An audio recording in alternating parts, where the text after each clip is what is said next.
Hello everyone, it's SpawnPoiint and this is the Nintendo Switch 2, and today I'm excited to show you everything this thing can do and my first impressions. And that's because I've just got back from a hands-on event in London where I got to play on this all day long. That includes using it in handheld mode, 4K docked mode, checking out all of the new features and accessories, and playing so many games including Mario Kart World, Cyberpunk, Donkey Kong, and a few others as well. Now I'm going to try and cover everything today, including how the Joy-Cons can be used like a mouse, how it compares to the Switch, and what this button does. But if you've got any questions at all, please drop those in the comments and I will get back to you. And if you want to see more Switch 2 content like unboxings from me, just drop a like and subscribe to the channel. Right, so firstly, the Switch 2 looks very similar to what we've had before, and on first impressions it feels familiar, but it's also a lot bigger. It's now wider, it's taller, and it's heavier. It's also got larger Joy-Cons on either side, a bigger 7.9-inch screen, and what I would say a nicer overall design and colour. I'm instantly a huge fan of this all dark, almost blacked out theme with just a small highlight of colours on the Joy-Cons. It looks new, it looks clean, but it still gives that nice nod to the original colours. Now I'll go over the Joy-Cons in more detail in a minute, but looking around, the overall shape and the button placements are mostly the same, just with the newly added C button on the front and some larger thumbsticks as well. Then around the back, we've got the Switch 2 logo and a new wider kickstand, so we can place this down on a table and play it in tabletop mode. It's also very adjustable where you can have it upright or almost laying flat, and it feels quite sturdy as well. And then across the top, we have the new top-facing USB-C port, which is perfect for charging while in tabletop mode or connecting some of those accessories like the camera. There's also the headphone port, the game card slot, and a little inbuilt mic. And then across the bottom, we still have another USB-C port for charging or of course when it's docked. Now not only does the Switch 2 come with a bigger screen, and jumping from 6.2 inches to 7.9 inches is as big a jump as you can imagine, but it also has a better screen. So to start with, the screen is now capable of 1080p up to 120 FPS, has VRR and HDR, and from the gaming that I did on this, it looked incredibly bright, and although it's unfortunately not an OLED, it is a very good LCD screen. Like when seeing the two screens side by side and comparing it to my original and the OLED Switch, you can see how much brighter and more colourful the Switch 2 actually is. Also, the 1080p resolution is great, and to be honest, a much needed step up from the 720p that we had before. And playing it in a well-lit area with loads of other lights and screens on around me, it was bright enough that I wasn't distracted at all. Also, the fact that it's now HDR means the image isn't just bright, but the picture is vibrant and full of colour. Like, I hope you can see this now as I'm playing on it, but for an LCD, it really does look good. As much as I'd much prefer to have had an OLED at launch, this is decent. But the other big change on the Switch 2 is the new 120Hz mode with VRR. So for the first time, new games that support it, we are getting up to 120 FPS with a variable refresh rate. For gaming, this is a massive win, as it instantly makes games run so much smoother, and it puts it on par with some of the other consoles and handheld consoles out there. Sure, not all games are going to support it, but at least it means that more and more will add this as an option, especially as they don't need to worry about 4K content in handheld mode. As for how it felt while gaming, even though this is about 100 grams heavier, it didn't actually feel it. In fact, this feels balanced and easy to hold with no complaints at all while playing it in this mode.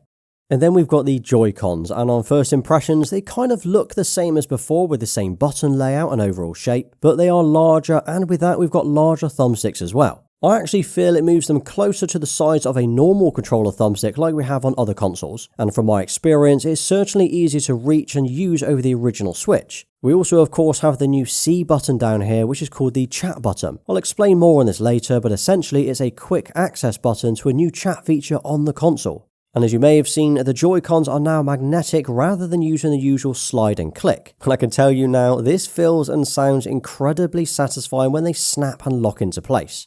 I was originally concerned that they could pull off too easily. Like, would these magnets be strong enough to hold them in place while gaming? But these are strong. I don't feel like you would accidentally pull them off while gaming, but when you do want to take them off, you just need to press this button or trigger around the back, and it lifts the Joy-Con off, then you can pull it away.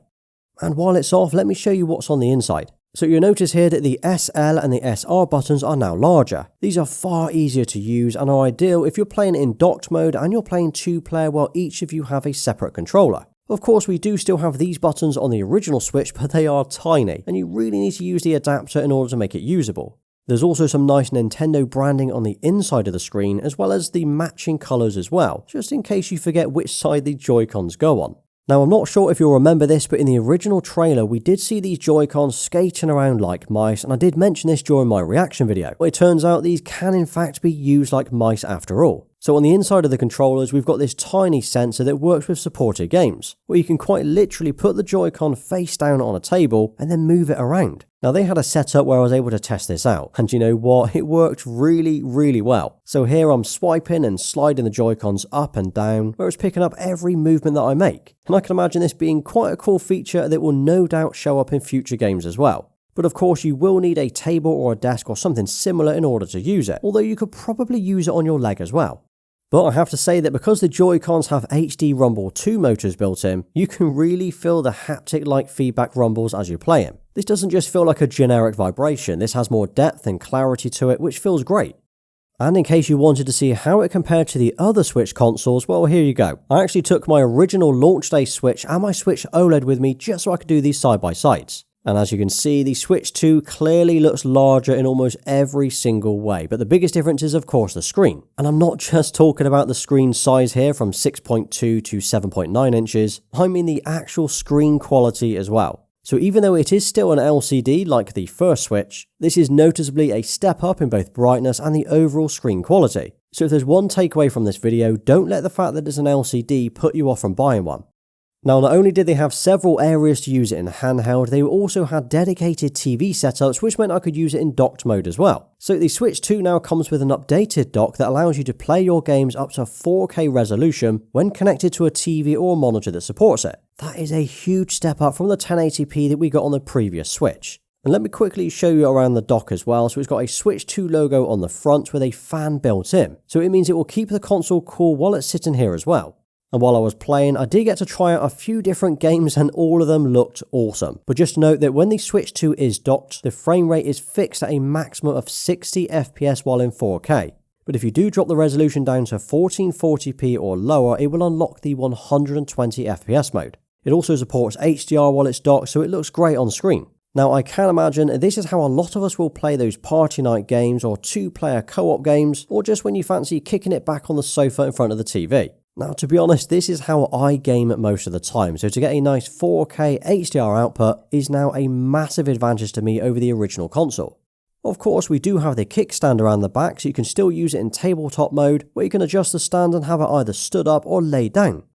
When it comes to the games, there are essentially 3 categories that you'll be able to play on the Switch 2, just like we have on the PlayStation 5. We have the native Switch 2 games, things like Mario Kart World, which will only be available on the Switch 2, and these are going to be the best overall games. And then we get the upgraded Switch games, things like Super Mario Party Jamboree, which are original Switch games tweaked for the Switch 2. And then finally, we get backwards compatibility.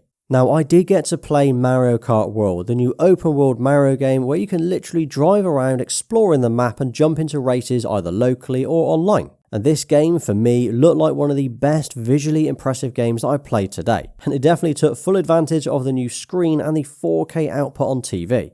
This game is without doubt going to be a day one pickup. And I can imagine it being top of the list for most Switch 2 buyers as well.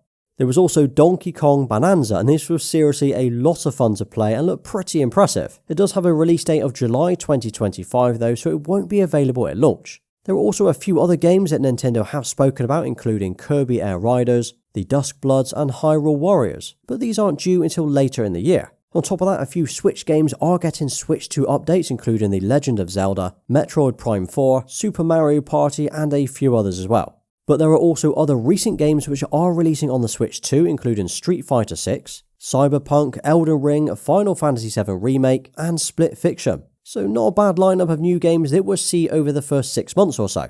But I also got to play a few of these today, and honestly, it's incredible to see games like Cyberpunk available on the Switch console. I mean, it is about time, but it's great to see, and I can imagine so many more games being ported over in the future as well. But there was one game, well I say game loosely, that I wanted to try out, and that was the Nintendo Switch 2 Welcome Tour. This is essentially a virtual interactive manual on how to use the Switch and all of the features that it offers. It's sort of what PlayStation did with the PS5 and Astro's Playroom. where you can walk around finding out all of these cool hidden facts, play mini games and see what the Switch 2 has to offer. I mean, it's cool and all, and I can imagine this being a lot of fun if it was free. But at the time of making this video, this tech demo, because that's what it is a paid for game, which I'm sorry, but that is absolutely ridiculous. Even Wii Sports back in the day was completely free on the Wii, so this welcome tour game should 100% be included with the console. So, Nintendo, in the unlikely event that you're watching this, bundle it with the console. We're not going to buy it. But on top of the new games, it is going to be backwards compatible as well, so both physical and digital Switch games will work on the Switch 2. This means you're not going to lose anything from your old library if you upgrade this year. And one of the biggest internal upgrades that we've got on the Switch 2 is the storage size. It now comes with 256GB instead of 32GB, which is 8 times more than the original Switch. That is massive. Plus, the storage is now faster, so downloads, read, write and loading times will be faster, although I obviously couldn't really test this out today. On top of that, it still has the micro SD express card slot, so you can add even more games if you need to. Oh, and in April, the Switch is getting an update where you can virtually lend your games to other people in your family group. So we'll be able to share games between the Switch Lite and the Switch 2, which is pretty cool.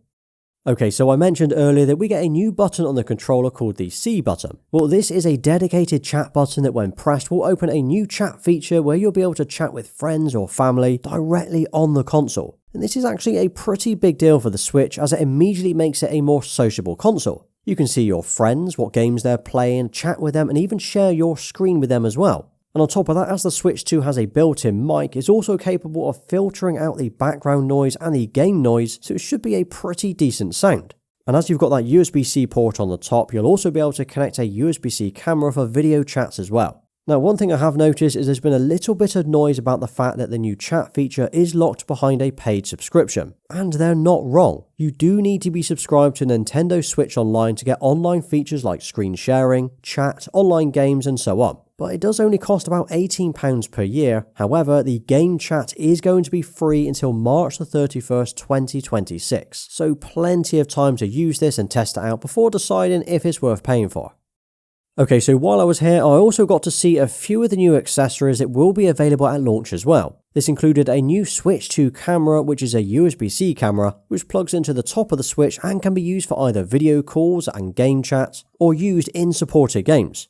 The quality on this looks okay, and it did a decent job of adjusting to the brightness in the room. And then when you're not using it, you can cover the lens with the built-in shutter.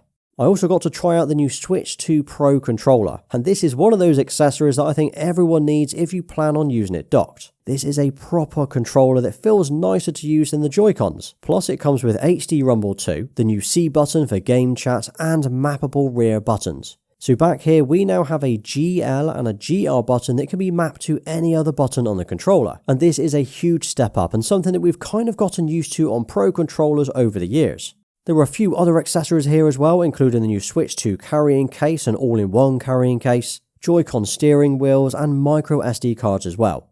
As for pricing, well, last week Nintendo announced how much the Switch 2 will cost. And no surprise, the price tag of £395 or $449 has left quite a few of us questioning if it's really worth buying. But let's be honest, the Switch 2 was never going to be cheaper. I think the added features like the mouse-like Joy-Cons, larger and better screen, 120 FPS, more storage and that 4K TV output are some strong improvements. Plus the fact we're getting new and better games shows the internals and specs are a noticeable step up this time, even if we don't know the full specs yet.